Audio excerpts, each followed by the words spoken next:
कई जीव होते हैं आध्यात्मिक गुरुओं के साथ जुड़ जाते हैं, पर वो आध्यात्मिक होने के बावजूद भी आडंबरों में रहते हैं। उन्हें ना फॉर्मेलिटी करनी बहुत अच्छी लगेगी, पूजा पाठ के आडंबर, अगरबत्तियों में बहुत यकीन होगा, वो जैसे ना लाल गुलाबी हरे पीले रंग लगा देंगे, किसी ना किसी धर्म का या मजहब का चिन्ह बनाने लग जाते हैं। वो और कोई भी नहीं, वो जो अपने स्कूली दिनों में आडंबर करते हैं, पढ़ाई नहीं की, वो जो स्कूली शिक्षा में फेल होते हैं, अध्यात्म में वो कभी भी रब को प्राप्त नहीं कर सकते। वो धार्मिक होने का आडंबर करते करते मजहबी हो जाते हैं। उन्हें फॉर्मेलिटी करने में, बहुत ड्रामे करने में बहुत अच्छा लगेगा। सच नहीं समझेंगे कि ये बातें आडंबर बाहरी हैं।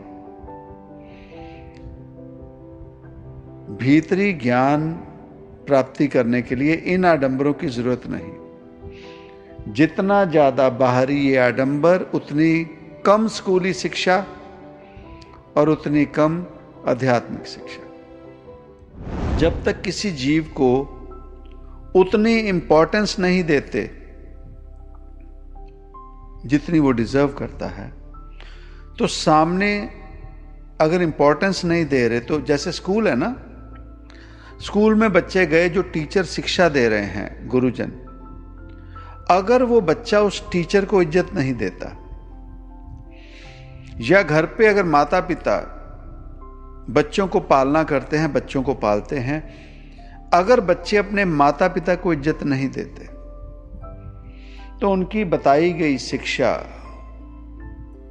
वो कभी भी बच्चा अडॉप्ट नहीं करेगा। शंका, बात निकलेगी तो दूर तलक जाएगी।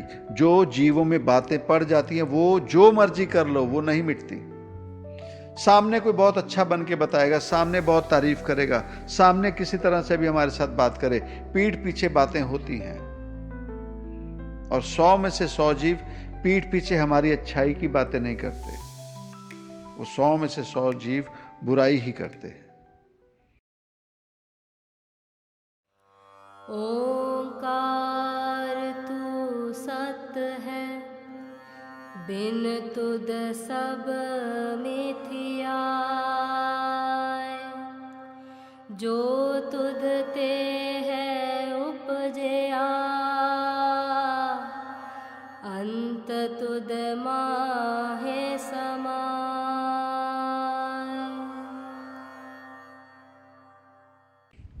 सत ओंकार।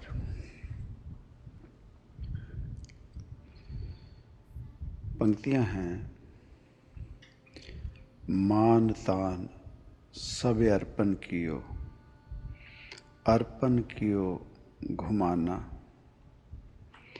जो तुम कियो सोई पल हमरो, कीनो सब परवाना। कृपा कर दियो जन्म मनुखी, दीनी मिलन की बारी। कद आवेगी रात मिलंदी, पूछे आत्म नारी। ये जो पंक्तियां हैं, साधारण सी बात की गई है।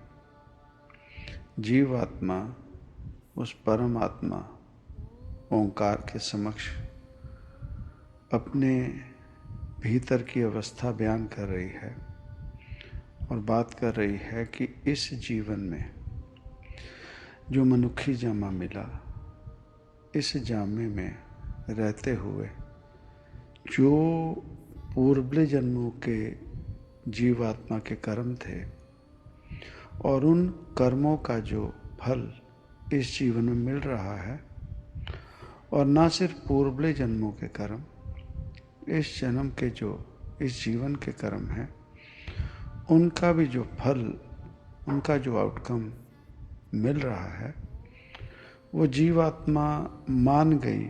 शिकायत करने की बजाय शुक्र मनाने लगी कि जो भी तुम कर रहे हो वो हमारे भले के लिए ही है। और वो जब जान लिया इस जीवात्मा ने, तो जीवात्मा के भीतर का जो घुमान था, हौमें थी, वो मर गई। भाव जो भी कुछ हो रहा है जीवन में, चाहे दुख है या सुख है, कहीं कोई तारीफ कर रहा है और कहीं कोई चुगली निंदा कर रहा है, तो वो जीवात्मा अब मान गई, भीतर का घुमान खत्म हो गया। और अब कोई तारीफ करता है, अच्छे शब्द बोलता है, तो भीतर जीवात्मा को कोई फर्क नहीं पड़ता। उस जीवात्मा के लिए कोई फर्क नहीं। और अगर कोई चुगली निंदा, कोई बुराई भी करता है, तो उसके लिए भी बुराई सुनने के बावजूद भीतर कोई क्रोध, रोष उत्पन्न नहीं होता। जो तुम कियो सोई पल हमरो। ऐ परमात्मा, ऐ ओंकार, आप जो भी हमारे जीवन में कर रहे हो वो हमारा भला ही है और उसे हम अपना भला मानकर चले हैं। और फिर कहते हैं कि कियो अर्पण कियो घुमाना। अब मेरे जीवन का जो सबसे बड़ा रोग था, मैं घुमान, मैंने उसे त्याग दिया है और वो आपके चरणों में अर्पण कर दिया है। और अब मुझे इन बातों से कोई फर्क नहीं पड़ता। अब ये जीवात्मा जान चुकी है कि मेरे ही अपने कर्म हैं जिनका फल मैं भोग रही हूँ। ये बाग, ये बगीचा जो मेरा जीवन बना हुआ है, इस बगीचे में जो भी फल लग रहे हैं वो बीज मैंने ही बोए हैं। वो क्या बीज बोए हैं, कौन से फल के साथ, कौन से पौधे के साथ मेरे खुद के जीवन में मुझे प्यार जागा या मुझे मोह जागा, और मैंने उन पौधों को, उन फलों के बीज बो दिए। अब सिर्फ बीज नहीं बोए, उन्हें खाद भी डाली, पानी भी डाला और उससे जड़ पकड़ने तक, उसे प्रफुल्लित होने तक मैंने खुद सींचा है। अब वो जड़ लग गई, अब वो पौधा प्रफुल्लित हो गया और अब उस पौधे पर फल लगने लगे हैं, उस पेड़ पर फल लगने लगे हैं। और वो फल जो हैं वो मेरे बाग के, मेरे बगीचे के हैं और मुझे ही अपनाने पड़ेंगे। जब जीवात्मा ने ये बात समझ ली, फिर अब शिकायत नहीं है उस ओंकार से, उस परम पिता परमात्मा रब से कोई शिकायत नहीं है। अब शुक्रिया अदा है। और सबसे बड़ा शुक्रिया अदा क्या कर रही है ये जीवात्मा, जो तुम कियो सोई पल हमरो। आपकी कृपा हुई। और फिर कहते हैं कि कृपा कर दियो जन्म मनुखी। आपने अपनी कृपा की और मुझे एक ये मनुखी जामा, मनुष्य होने का मनुष्य जामा एक बार फिर दिया आपने अपनी कृपा से। कृपा कर दियो जन्म मनुखी, दीनी मिलन की बारी। अब मुझे पता लग गया है कि आपने मुझ पर एहसान किया है और मुझे एक और मौका दिया है संपूर्ण होने का, सच्चाई में विलीन होने का, उस सच्चाई को पाने का। अब जब जीवात्मा ने ये अवस्था समझ ली, अब ये जीवात्मा के समक्ष ये बात अगर आ गई, तो उसके बाद अब जीवात्मा ने करना क्या है? जीवात्मा ने करना क्या है? जैसे एक बच्चा है, बच्चे को स्कूल में भेजा गया। अब बच्चा स्कूल में गया, पूरे साल उसने पढ़ाई की या नहीं की, अंत में उस बच्चे को ये ज्ञान होता है कि उसका इम्तिहान होगा। पूरे साल में उस बच्चे ने जो भी पढ़ाई की, जो भी गुरुजनों ने उसे शिक्षा दी, वो जीव, वो बच्चा उसे ज्ञान रूपी भीतर वो दीपक जगा सका या नहीं। उसके भीतर वो ज्ञान जो गुरुजनों ने दिया था, उसकी रोशनी लौ जगी या नहीं जगी। उसका इम्तिहान रखा जाता है और उससे वही सवाल किए जाते हैं जो उन गुरुजनों ने उस बच्चे को पढ़ाया, समझाया। अब क्या होता है, जिस बच्चे ने वो ज्ञान ले लिया, जो बच्चा पढ़ाई में अच्छा था, उसने उसे जीवन में ढाला और माना कि ये ज्ञान रूपी दीपक मेरे भीतर जगना चाहिए। अब उसी दौरान उसी उम्र के बच्चे जो और भी विद्यार्थी उस क्लास में जाते हैं, उनमें से सभी ने ये बात नहीं जानी। कई ऐसे बच्चे हैं जो गए और उन्होंने बातें सुनी, पर वो बदकिस्मती कर्मों की वजह से भीतर ज्ञान की ज्योति प्रवलजित नहीं कर सके, जगा नहीं सके। और अब क्या होता है, वो जो इम्तिहान का दिन है, जिस बच्चे ने पढ़ाई की, जिसके भीतर वो ज्ञान रूपी ज्योति जल रही है, वो जब इम्तिहान के लिए जाता है तो उसे ना कोई आडंबर करना पड़ता है, ना किसी चीज़ की शर्मिंदगी होती है, और वो जाकर वो जो ज्योति, वो जो ज्ञान भीतर प्रकट हुआ, वो जो इम्तिहान लेने वाले हैं गुरुजन, उनके समक्ष उन्हीं का बताया गया ज्ञान उनके समक्ष रख कर उनसे वो जीव शाबाशी, वो बच्चा शाबाशी लेता है और अगली क्लास में जाने के लिए वो अपने आप को साबित कर देता है। वो प्रूव कर देता है कि आई एम एलिजिबल। जो आपने बातें बताई, ये देखिए भीतर वो ज्ञान रूपी दीपक जल गया है। अब I am eligible to go to next class. अब इस दौरान वो बच्चे जिन्होंने गए तो हैं इम्तिहान के लिए, वो पूरा साल स्कूल में पढ़ने के लिए भी गए, अब जिनके भीतर वो ज्ञान की ज्योति नहीं जली, अब उन बच्चों का क्या किरदार होता है, वो क्या करते हैं वहां जाकर? वो बहाना मारेंगे कि ये जो इम्तिहान आया, ये वो नहीं आया जो हमें पढ़ाया गया, ये एग्जाम बाहर से कहीं से आया। एक बहाना।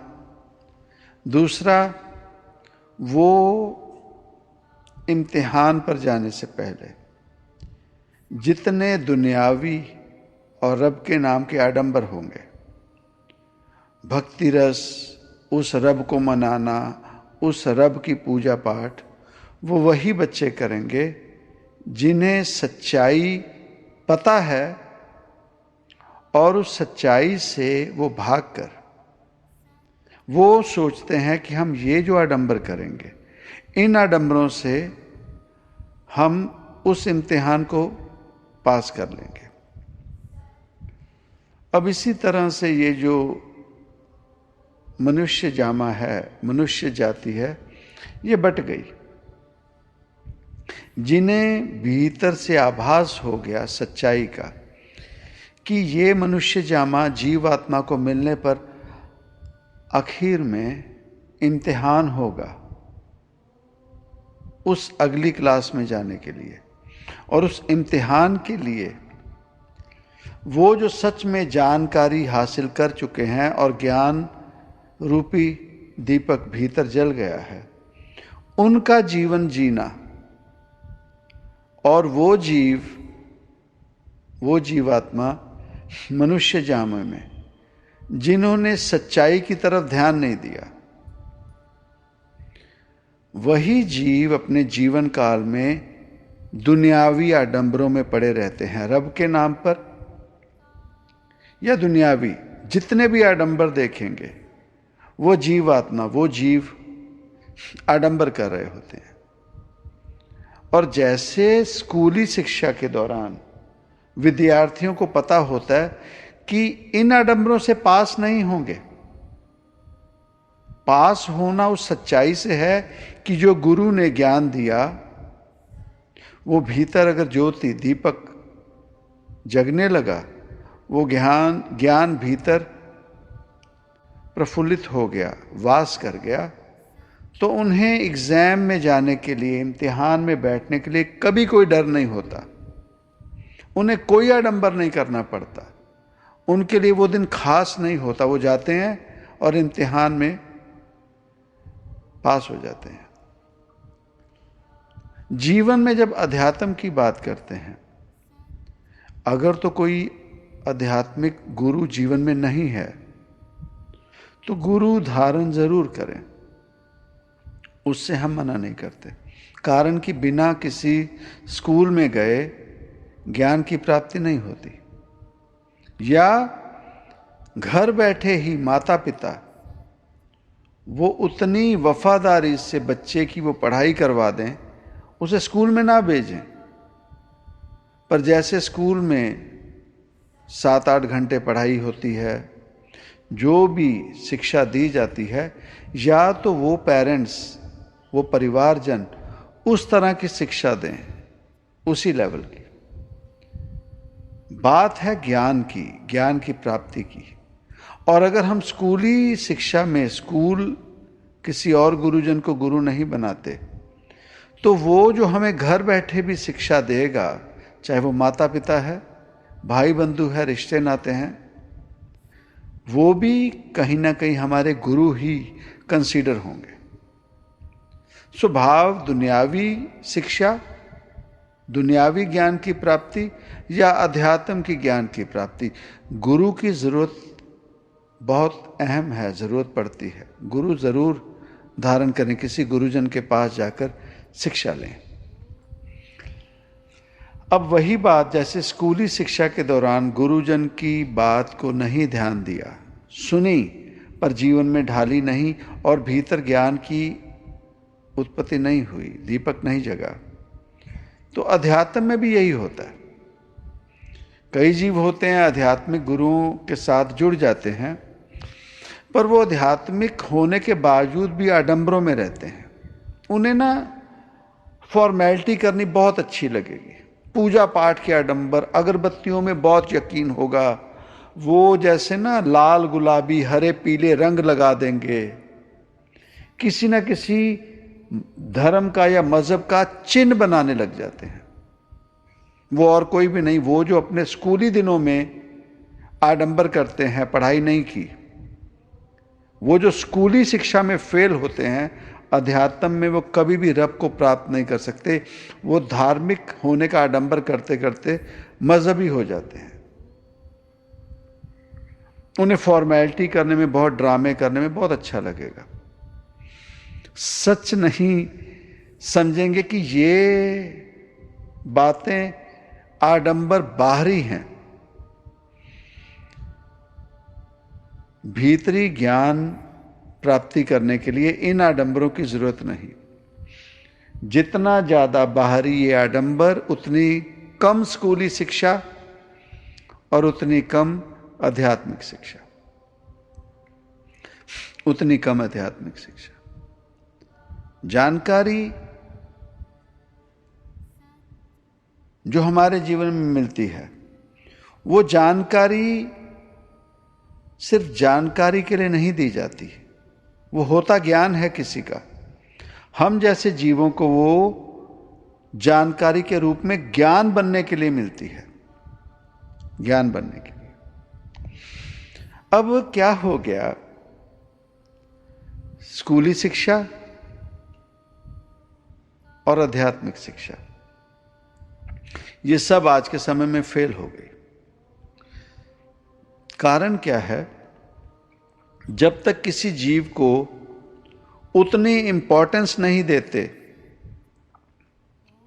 जितनी वो डिजर्व करता है, तो सामने अगर इंपॉर्टेंस नहीं दे रहे, तो जैसे स्कूल है ना, स्कूल में बच्चे गए, जो टीचर शिक्षा दे रहे हैं, गुरुजन, अगर वो बच्चा उस टीचर को इज्जत नहीं देता, या घर पे अगर माता पिता बच्चों को पालना करते हैं, बच्चों को पालते हैं, अगर बच्चे अपने माता पिता को इज्जत नहीं देते तो उनकी बताई गई शिक्षा वो कभी भी बच्चा अडॉप्ट नहीं करेगा। कभी भी देख लो, आर परिवार में या स्कूली, वो बच्चा कभी अडॉप्ट नहीं कर सकेगा जो सामने जिससे शिक्षा लेनी है उससे अगर रिस्पेक्ट नहीं देता, रिस्पेक्ट नहीं देता। अब क्या हुआ, आप ध्यान दें, स्कूलों में, स्कूली शिक्षा में अब टीचर से, गुरुजनों से बहुत ज्यादा इंपॉर्टेंट जो वस्तु हो गई वो हो गया सेल फोन।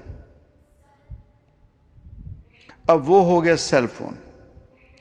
अब बच्चे स्कूल में जाते हैं, उनके पास टीचर से ज्यादा अहमियत देने वाली वस्तु है सेल फोन। जैसे आप बात समझ के देखें कि अगर हम किसी से बात करते हैं, अगर तो हम उस जीव के लिए इंपॉर्टेंट हों तो वो फिर हमारे साथ समक्ष हमारे ही तरफ ध्यान देगा और हमारे साथ बात करेगा। पर अब दुविधा क्या हुई, पति पत्नी से अगर बात कर रहे हैं, पत्नी पति से, माता पिता बच्चों से, या बच्चे आपस में बात करें, परिवार की बात करें, तो अब सभी ने रिश्तों को निग्लेक्ट कर दिया, सेकेंडरी करके प्राइमरी रिश्ता जो बना दिया वो बना दिया सेल फोन। पहले वो सेल फोन देखेंगे, बात करते करते भी सेल फोन देख रहे हैं। That means a person is showing that you are not as much important now, you don't have any importance in my life more than this equipment which is cell phone. वो महसूस करवाता है। परिवारों में हो गया ये, कोई रोक नहीं रहा। अब स्कूलों में गुरुजन समक्ष खड़े हैं, जो भी कुछ बोल रहे हैं, बच्चे अपना सेल फोन लेके बैठे हैं और उनका ध्यान वहीं, तो उस जीव की इंपॉर्टेंस खत्म कर दी। अब बात करते हैं अध्यात्म की, धर्म की। चाहे कोई गुरुद्वारा है, चाहे कोई मंदिर है, चाहे कोई मस्जिद है, चाहे कोई चर्च है, या और भी जो भी कोई डेरे बने हैं या पूजा स्थान बने हैं दुनिया भर में, पहले सोचें कि उस धार्मिक स्थल में, पूजा स्थल में हम किसे मिलने जाते थे। कोई वाणी रूप में नानक पातशाह को मिलने जाते थे, कोई मूर्ति रूप में राम कृष्ण भोलेनाथ, कोई कुरान शरीफ में अल्लाह ताला को, कोई बाइबल के दौरान क्राइस्ट साहब को, या जो भी रब कंसीडर करते हैं, या और भी जितने धार्मिक स्थल, वो जाते थे, प्रायोरिटी होती थी वहां उस धार्मिक स्थल में उस रब की जिससे वो मिलने जाते थे। अब वही आदत हो गई, किसी भी धार्मिक स्थल में, पूजा स्थल में हम जाते हैं तो हम ये जिसे हम सेल फोन कहते हैं, इसे और ज्यादा वहां लेके जाते हैं। और अब हमारे लिए वो रब इतना इंपॉर्टेंट नहीं जितना रब हमारे लिए इंपॉर्टेंट सेल फोन है। अब दिक्कत क्या हुई, ना घर में माता पिता अपने संतान को डांटते हैं कि जब हम बात कर रहे हैं इसे सेल फोन को छोड़ दे। कारण अब माता पिता ही, पति पत्नी आपस में अगर बात कर रहे हैं तो वो खुद ही नहीं सेल फोन छोड़ रहे। पति बात कर रहा है पत्नी से तो पत्नी सेल फोन में है, वो बता रही है कि अब तेरी इंपॉर्टेंस वो नहीं रही जितनी सेल फोन की है। ये पति पत्नी के रिश्ते की बात है। अब वो अपने आपस में वो तो मना नहीं कर रहे, वो तो मना नहीं कर रहे, तो वो संतान को कैसे मना करेंगे। संतान से बात करें, संतान का ध्यान फोन में है। ये हुई, जैसे कहते हैं ना, चैरिटी बिगिंस फ्रॉम होम, बर्बादी शुरू हुई घरों से। अब बात आई स्कूल। ऐसी कितनी इंपॉर्टेंस होगी कि क्लास में बच्चे सेल फोन लेके बैठते हैं। कितना इंपॉर्टेंस। आप पढ़ाई करने गए हो, जब ये सेल फोन नहीं थे तब कैसे पढ़ाई चलती थी, तब कैसे जीवन चलता था, तब कैसे जीवन चलता था। बच्चों के लिए कंपल्शन है, उन्हें सेल फोन चाहिए। कोई स्कूल में कोई कानून नहीं बना पा रहा कि आप क्लास में आए हो तो सेल फोन आप अपने लॉकर में रखो। Turn off your cell phone. No, even teachers भी आए हैं, टीचर्स के पास भी सेल फोन उस समय नहीं है। आप अपने स्टाफ रूम में अपने लॉकर्स में अपना फ़ोन रख के आओ। जब आपका रिसेस है, ब्रेक है, उस समय अपना फ़ोन देखो। Same for the children, same for the students. आप जब गए हो अपने सेल फोन देखने, और बहुत ज़्यादा इंपॉर्टेंट है ना किसी को, तो जैसे पहले होता था, पेरेंट्स स्कूल में कॉल करके मैसेज दे सकते हैं। स्कूल का नंबर सभी के पास होता है, मैसेज दे दो, फलां बच्चा फलां क्लास में पढ़ता है, उसे ये मैसेज दे दो, अगर बहुत ही इंपॉर्टेंट है। ये हुई स्कूली शिक्षा। अब बात करते हैं अध्यात्म की। किसी भी धर्म की बात कर लो, आज किसी भी धर्म के ठेकेदार, जो मजहब के ठेकेदार बने अपने आप में, किसी में हिम्मत नहीं कि अजीब तू यहां आया ना, ये फोन जहां जूते रखते हैं ना, उन जूतों के साथ अपना फोन रख दे। जैसे हमने न्यूयॉर्क में किया था आश्रम में। ये यहां जूते जोड़ा घर है, आपने यहां जोड़े रखे, और साथ में एक सेवादार खड़ा होता था बैग के साथ, जिपर बैग। फोन लेना, ऑफ करें, ये जिपर बैग में आपके नाम का टैग लगा, ये पड़ा है आपका फोन। तो शुरुआत में बहुत दुखी हुए बंदे, नहीं, हमने कहा नहीं आना, जाओ आप, आपके लिए अगर वो इंपॉर्टेंस है, यहां आपने अगर आना है तो आप सेलफोन नहीं ला सकते। अब आप देखें आपकी क्या इंपॉर्टेंस है। कईयों को इंपॉर्टेंस सेलफोन तो चले गए, ठीक है। इस जगह पर इंपॉर्टेंस रब की होगी। आज किसी भी धर्म में, आज क्यों नहीं हिम्मत करके जीवों को रोका जाता कि नहीं, यहां भीतर ये सेलफोन नहीं ला सकते। तबाही क्यों हो रही है? वो गुरु, चाहे माता पिता के रूप में घर में, वो गुरु, स्कूली शिक्षा देने वाले जो गुरुजन, वो, और धार्मिक स्थलों में कोई आध्यात्मिक गुरु, या वहां की कोई कमेटी, वहां की मैनेजमेंट, ये सब फेल हो गए। ये सब फेल हो गए। रब की बात, वो आडंबर उन जीवात्माओं के लिए, उन बच्चों के लिए जो पढ़ाई में फेल हैं, तो आपने फेल ही होना है, फेल हो जाओ, अच्छा है। कारण तुम जैसे फेल हुए स्टूडेंट्स कल पैसे के जोर पर डॉक्टर बन जाएंगे, इंजीनियर बन जाएंगे, कुछ और बन जाएंगे। तुमने मौत देनी है, आप ना पढ़ो, अनपढ़ रह जाओ। उसी तरह से मनुष्य जामा मिला सत्संग हो रहे हैं, अगर कोई जीवात्मा आज फिर भी आडंबरों के ऊपर नहीं उठ पा रही, तो तू वही कर्म भोग, तू ना आडंबरों में रह, तेरा जीवन व्यर्थ। तूने अमृत भी जहर कर दिया, तूने अमृत भी जहर कर दिया। तू नहीं उठ सका उन चीजों से, कारण तू स्कूल में भी यही नाटक, यही ड्रामे करता रहा, इसलिए तेरी पढ़ाई नहीं है जीवन में। उस समय तू गुरुजनों पर, माता पिता पर, आर परिवार पर इल्जाम लगा देगा, इनकी वजह से मैं नहीं पढ़ सका। रब के मामले भी तू यही करेगा। तू जीव झूठा है, तेरे कर्म, तूने जो खेती बोई है पूर्वले जन्मों की, उनका फल तो तुझे अच्छा मिल गया, पर इस जीवन में जो कर्म बो रहा है, तुम अपने बीज बो रहा है, यकीन कर जीव, तेरे इस जीवन में पढ़ाई नहीं है। यकीन कर, तेरे जो कर्म हैं वो अच्छे नहीं हैं, शुभ नहीं है। भाव, वो जो जमीन तूने ली है, जमीन तो शुभ थी, उपजाऊ थी, पर बदकिस्मती से तूने वो जो बीज बो दिए हैं अपने कर्मों के इस जामे में, इस जीवन में, वो अपने आप में विचार करके देख। वो जो बीज बो दिए उनका जो आउटकम होगा वो तुझे ही समेटना पड़ेगा, तुझे ही संभालना पड़ेगा। सच में उठ, सच में जान। इंपॉर्टेंस वचनों की, सत्संग की अपने जीवन में ढाल कर देख, कोई फायदा है या नहीं। कब तक झूठा जीवन जिएगा जीव? कब तक? कब तक?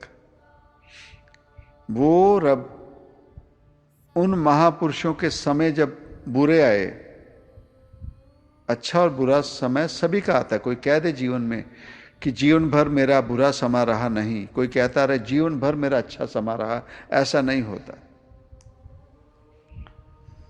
तो उन महापुरुषों ने जिन्होंने अपना जीवन ही शुभ किया औरों के भले के लिए, उनके भी जीवन काल में अगर निगाह मार के देखें, सतयुग से ले लें, वो उस रब से नहीं बख्शे गए। पता नहीं किस जन्म के कर्म कहां भोगवा दिए। तो हम जैसे जीव क्या करेंगे?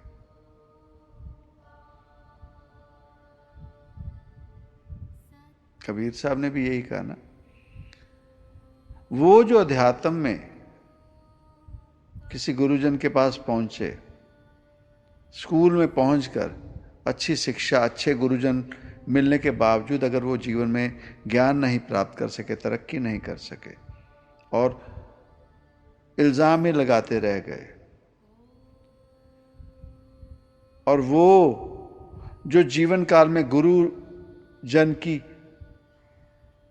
अवस्था में थे, जैसे माता पिता संतान का भविष्य बचा सकते थे इन दुष्कर्मों से, काल से, वो स्कूली गुरुजन जो खुद शिक्षा के माध्यम से आने वाला भविष्य संवार सकते थे, वो जो कोई गुरुजन है अध्यात्म के, या वो कमेटियां जो धार्मिक स्थलों की देख रेख कर रहे हैं, वो सब फेल हुए हैं। जो वैसे ही जीव होते हैं जो मंदिरों में घड़ियाल, घंटे लगे होते हैं।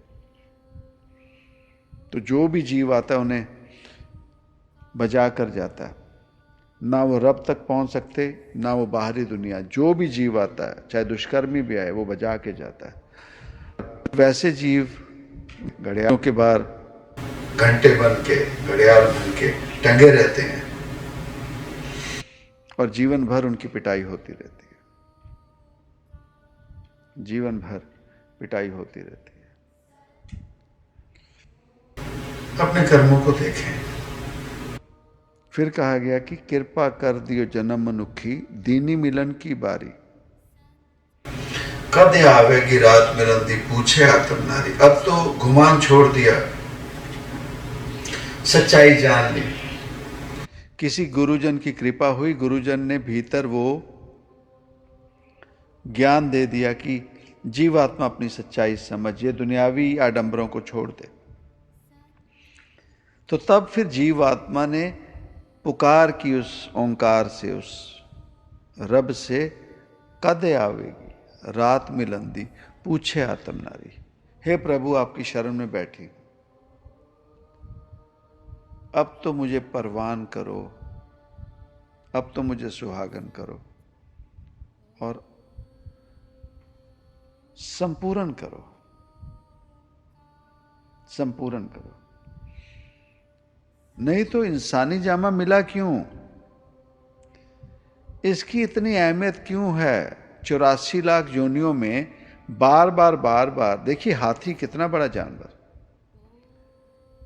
शेर कह लो, और दुनिया भर के जो भी जलचर, जो जल में हैं प्राणी, थल पे हैं, हवा में हैं, सभी योनियों में किसी को समझाया नहीं गया, किसी को यह शिक्षा नहीं दी जाती कि अपनी सच्चाई पहचान। वो आते हैं, पेट भरना है, गृहस्थ में जाते हैं, संतान की उत्पत्ति, संतान को पालते हैं, इसी क्रिया में अंत में बूढ़े हुए शरीर त्याग के चले गए। मूल जानवर। पर अगर मनुष्य जामा जो सतयुग से बात की जाती है, वो आडंबरों को छोड़ दे, लाखों सालों की बातें छोड़ दे, चाहे कुछ 1000 सालों की ही बात कर लें, 1000 साल भी, अगर 1000 साल भी पकड़ लें। वैसे तो देखिए ना, क्राइस्ट साहब, मोहम्मद साहब, उनसे अगर देखा जाए तो उनसे पहले ही कृष्ण महाराज जी, भोलेनाथ उनसे पहले आए। तो चलो 5-7 हजार साल, सात संग जी, 5-7 हजार साल भी क्या कोई कम है? इतने समय से किस प्राणी पर, किस योनि पर मेहनत हो रही? 84 लाख योनियों में से सिर्फ और सिर्फ मनुष्य पर, मनुष्य पर, हम जैसे जीवों पर। और बदकिस्मती, हमें लगता है कि पूरी 84 लाख योनियों में सबसे जो करप्ट, सबसे गलत योनि जो है वो मनुष्य की है। द मोस्ट कनिंग, सबसे नीच, ये मनुष्य जामा।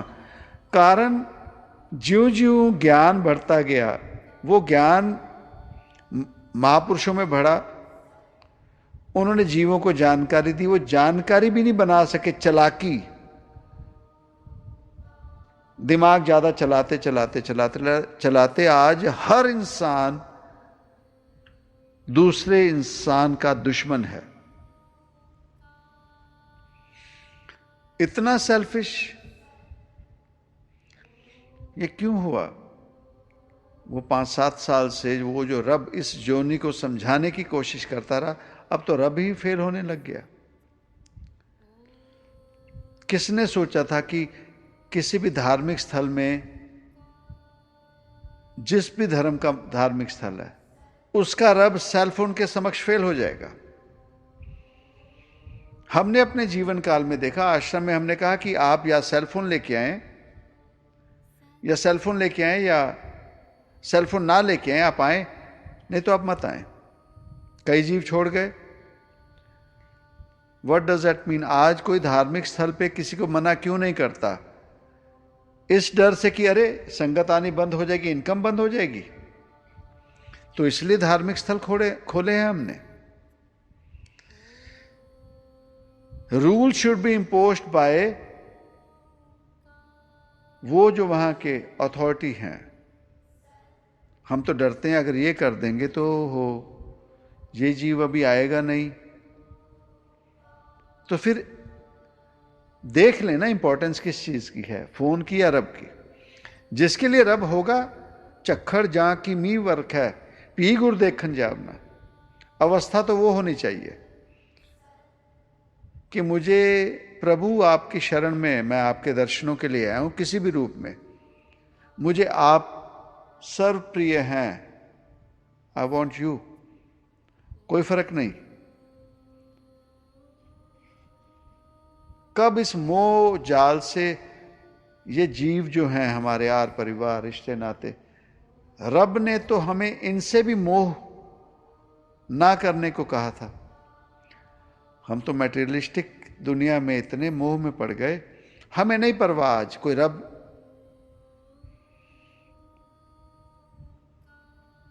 ये अगर तरक्की मानी जाती है, अगर ये हमारी सच्चाई है, तो उसमें हमने अचीव नहीं किया। गुमान रहेगा, ईर्ष्या, द्वेष। आज बच्चों से खाना ना मिले कोई नहीं, सेलफोन चाहिए। पति पत्नी को और कुछ हो ना हो, सेलफोन चाहिए। हैरानी होती, हमें तो बुजुर्गों के लिए रूल्स बना बना के उनसे सेलफोन दूर करवा रहे हैं। बुजुर्गों को, जिन्होंने हम जैसे जीवों के लिए, आने वाली पीढ़ी के लिए, एक कहते ना, एक माइलस्टोन बनना था। अब तो बुजुर्गों का और मंदा हाल है, वही नहीं सेलफोन के बिना रह सकते। सो कितना इंपॉर्टेंट हो गया ये सेलफोन, और सभी जानते हैं नर्क है, सभी जानते हैं नर्क है। आज आपने किसी ने देखा है आज कोई दैवीय या देवी रूप या डिसेंट सा दुनिया में अपने आप को नहीं दिखाना चाहता? जो भी है वो राक्षसी रूप, लड़कियों का मेकअप देखने, ड्रेसिंग देखने, वो अपना राक्षसी रूप दिखाना चाहती हैं। जेंट्स देख लें, जीव, मेल, वो भी अपना राक्षसी रूप दिखाना चाहते हैं दुनिया में।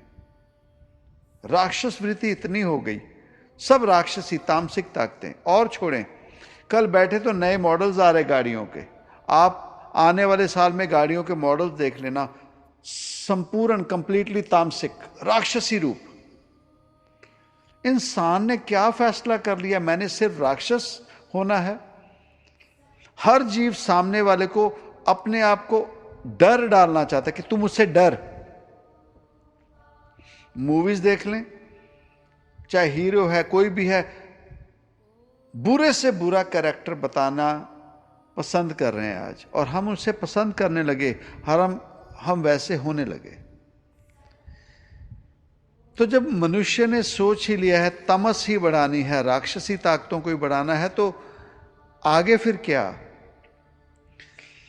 तो हमने रब को फेल नहीं कर दिया। आज हमें अगर विष्णु महाराज जी की बात करें, अगर हिंदुइज्म से बात कर रहे हैं, तो वहां तो बड़े मजे से कहानी सुनाते हैं। राक्षस आया तो कभी भोलेनाथ मार गए, कभी विष्णु महाराज जी मार गए, कभी ब्रह्मा जी ने कोई श्राप दे दिया। तो हम अगर खुद राक्षस होने लगे, राक्षसी जीवन जी रहे, तो हमारे जीवन में दिमाग से निकल गया ना वो रब का डर। कहानी सुना देंगे, फलां राक्षस को मारा, ऐसे वध कर दिया, फलां माता आई, उसने फलां राक्षस का वध कर दिया। उसका फायदा क्या? तो हम जो राक्षस बन चुके हैं, उसका क्या? उसका क्या? हम तो आम जीव है ना। अब एक बात बताएं, कल परसों किसी से बात हो रही थी, रामचंद्र महाराज जी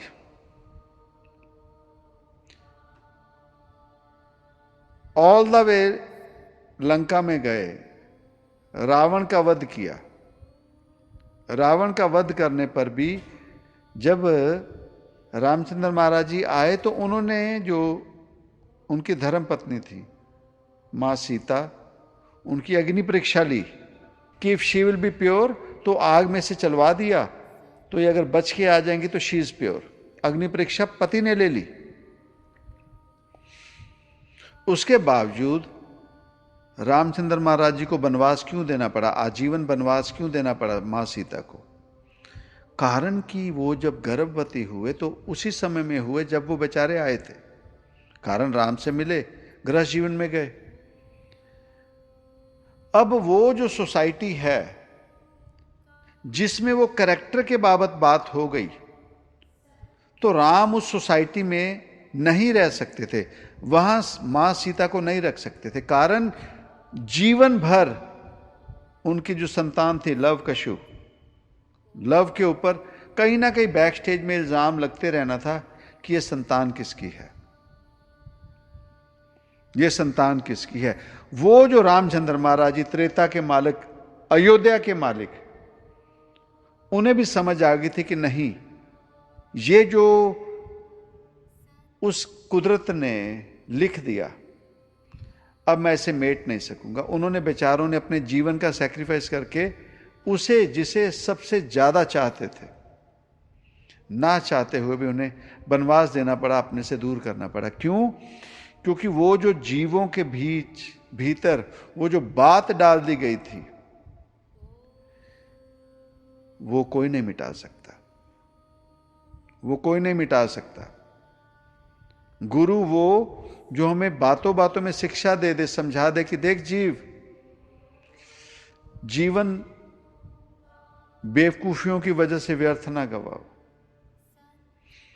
रामचंद्र महाराज जी अगर आम इंसान होते तो वो अपनी पत्नी को लेकर कहीं चले जाते, वो खास थे,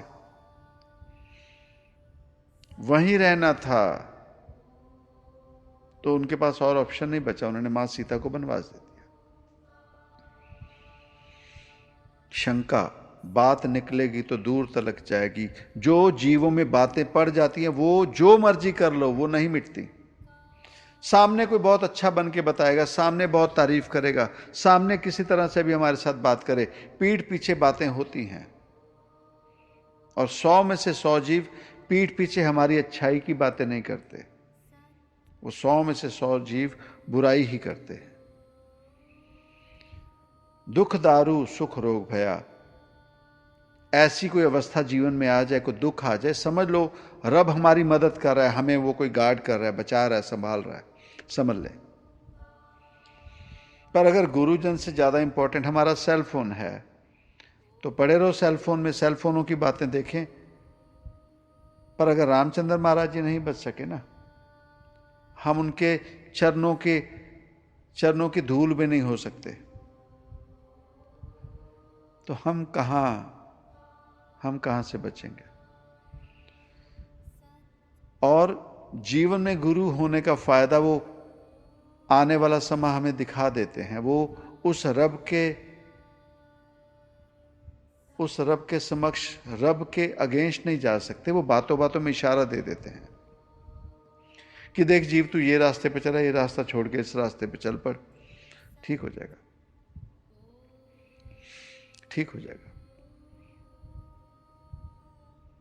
अगर जीव नहीं समझता तो होनी को कौन टाल सकता है। पर काश अगर हम किसी गुरुजन पे यकीन करके उनकी बात, इशारा समझ लें तो बात कुछ और बन सकती है। हमारे पास तो इतनी ताकत भी नहीं कि हम अग्नि परीक्षा में पास हो जाएं। क्या पता हम सच में उस मां सीता जैसे हैं भी कि नहीं, वो तो भगवान जाने। और आज के समय में ये अग्नि परीक्षाएं, ये चीजें नहीं होती। बेहतर है इशारों को अगर समझो, राज को राज रहने दो। जीवात्मा अपने आप को पहचान, अपने आप को पहचान। हां, दुनियावी ग्रह जो मिला है वो जीवन जी, अच्छे से जी, वो भी बेस्ट जी। अंत समय तक मरने से पहले कोई लालसा रह ना जाए कि काश मुझे ये मिल जाता। लालसा अपनी पूरी कर ले। पर कहीं तो थक, कहीं तो आभास कर, कहीं तो जान कि बस अब सच्चाई पता लग गई। Let me enjoy my truth, कदे आवेगी रात मिलंदी, पूछे आत्म नारी। क्या हमारे जीवन में हमने कभी सवाल किया उस रब से एज ए जीव आत्मा कि हे प्रभु कब मिलोगे, हे प्रभु कब मिलोगे। जैसे पीछे ही बताया गया ना, मन के पीछे ना लगो। मन जो है हमारे भीतर अलग से मूर्त बना देता है, वो मन बनाता है। अभी बैठे ना आप, किसी फिल्म स्टार की बात कर लो, कोई भी, किसे आजकल कौन पसंद करता है, कौन सा फिल्म स्टार? अल्लू अर्जुन। हाँ, वो हमें पता ही था, आप उसी का नाम लोगे। तो लो आंखें बंद करो, यहां ध्यान करो, ये लो अल्लू अर्जुन आ गया, उसी रूप में आया जिसमें आप लोग उसे पसंद करते हो। देखो ना, आंख बंद करके आ गया, ये लो, ये आपका रब आ गया। ऐसे रब बनाते हो आप लोग। ये मन है, रब ऐसे नहीं आता, ये मन का खेल है। इसमें भी जो मर्जी रब जैसा मर्जी बनाते रहो, नहीं, ये मन है साध संग जी, ऐसा ना करें, अपने आप को धोखा ना दें। रब कुछ और है, उसे पालें। और वो मिलेगा जब हम अपने आप को पहचान लेंगे कि हम जीव आत्मा है, हम शरीर नहीं है। तो हम शरीर क्यों ढूंढ रहे हैं? तो जीव आत्मा ने फिर उस रोशनी को ढूंढना है जो उसकी तरह ही मिलती जुलती है। भाव, सूरज की रोशनी और दीपक की रोशनी, दोनों में फर्क नहीं है साथ संग जी। द डिफरेंस इज वो बहुत बड़ी क्वांटिटी में है। एक कटोरी में या एक चमचे में पानी और एक समुद्र में, महासागर में पानी, दोनों के एलिमेंट सेम है साथ संग जी, क्वांटिटी का डिफरेंट है। क्वांटिटी का डिफरेंस है और कुछ नहीं। उसी तरह से ये जीव आत्मा जब अपने आप को पहचानती है तो वो जो ज्योति है वो सेम एलिमेंट है। सत्संग जी वो वेट कर गया इसे मिलने के लिए, पर हम ना उससे भुला कर यहाँ अल्लू अर्जुन को बिठा के रखा है, उसी को रब मान के चले हैं। शरीर रब नहीं हो सकता ना। शरीर के लिए रब हो सकता है, जीव आत्मा के लिए शरीर नहीं, वही परम आत्मा जो एलिमेंट, जैसे भी वो बैठा जीव सामने, उसके लिए इंपॉर्टेंट। सेलफोन पे सत्संग हो गया, सेलफोन पे सत्संग हो गया। ये अगर दिमाग अच्छा होता हमारा तो उसमें सेव करें। क्रोध दिखा लेते हैं, दिखाओ, पर आज के समय में अध्यात्म फेल हो रही है, अध्यात्म फेल है। रिकॉर्डिंग हो रही है ना, ये रिकॉर्डिंग हो रही है, इसमें से देख लो बाद में। यहां ना शो चल रहा था सैन फ्रांसिस्को में, तो जो फ्रंट रो में बैठने वाली सीटें हैं वो $1000 की। तो सामने वाली सीट पे बंदा बैठा और वो ना सामने आर्टिस्ट को देख रहा और सेल फोन ऑन करके उसे, तो उसने वो शो बंद किया। कहता है एक बात बताएं, आप ये लाइव शो देखने आए हो? कहते हैं हाँ। कितने पैसे दिए? कहता है $1000 टिकट दी। तो कहता है आप ये शो हम ना 1 हफ्ते के बाद YouTube पे डाल देंगे, तो आप अगर स्क्रीन पे ही देखना चाहते हो तो फिर वहां देख लेना, वहां देख लेना, पर यहां अगर आए तो लाइव को देखो ना, लाइव को एंजॉय करो। अब देखें क्या करें, अध्यात्म की बात करते फिर दुनियावी तौर की बातें क्या करें। जीव सीखना ही नहीं चाहता, समझना ही नहीं चाहता। इस हाल में रिश्ता कब तक चलेगा? फकीर ने तो खींच लिया, तुमने कितने एफर्ट डाले इस रिश्ते को चलाने की? बात करते हो जन्मों की। इस जीवन में तो हमारा साथ हम तो लाश बन के चल रहे हैं, वो फकीर ही खींच रहे हैं हमें, फिर कैसी बातें करते हैं। कहीं गुरुजन फ्री हैं, कहीं गुरुजन फेल हैं, कहीं जीव फेल हैं, पर फेलियर है, फेलियर चलते जा रहा है। सो कोशिश करें साथ संगत जी, सच को जाने, अपने आप से धोखा ना करें, अपने इर्द गिर्द जीवों से धोखा ना करें। बहुत ज़्यादा नफरत बढ़ गई साथ संगत जी, बहुत ज़्यादा। हर जीव आज दूसरे जीव को तबाह करना चाहता है, राक्षस हो चुके हैं। ना ना ना,